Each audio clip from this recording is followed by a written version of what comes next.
Assalamu alaikum wa rahmatullah.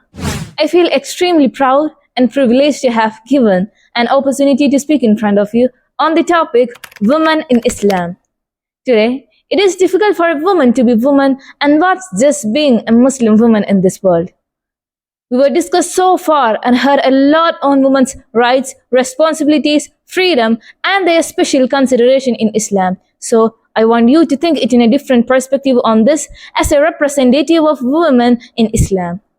The world is telling us to be a strong woman, an empowered, wise, independent, and be one who strive for their dreams and careers.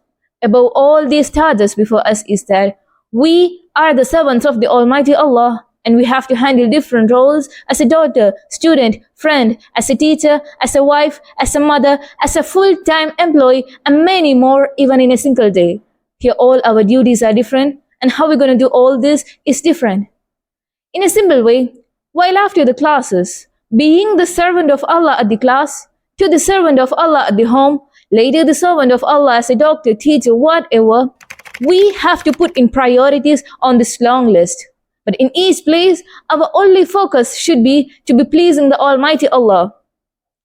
For example, say, if you are a mother having a child and you are in your salah, your child is crying and screaming, what would you do?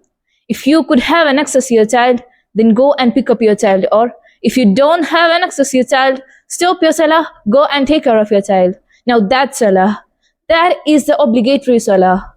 What Allah teaching here is the priority. The priority in the thing we have to do as to pleasing the Almighty Allah. What we like to do is to continue the salah, but that's not it should be. It is the same while we are studying, cooking, cleaning, taking care of our parents, our siblings. We shouldn't think like, why should I have to study this much, or why should I have to take care of my parents? These are all forms of worship. Whenever we are, wherever we are obligated to worship the Almighty Allah in the way He wants. Now that's worship. Worship Him in the way He wants, not in the way we want in each place. Let's say this way. When a woman delivers a baby and she decided to take care of her child, not going to work, seeing that, what we would say? Or you're staying at your home, not going to work, looking down at them. Whether they stay at their house, as a daughter, student, whatever, no post is better than the other. We don't need to make others feel or we feel ourselves less in the place where Allah the Almighty has put us.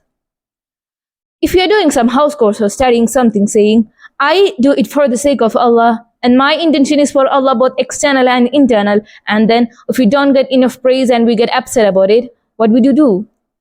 We have to revisit our niyyah, because it is a wake-up call that something is really missing in our intention.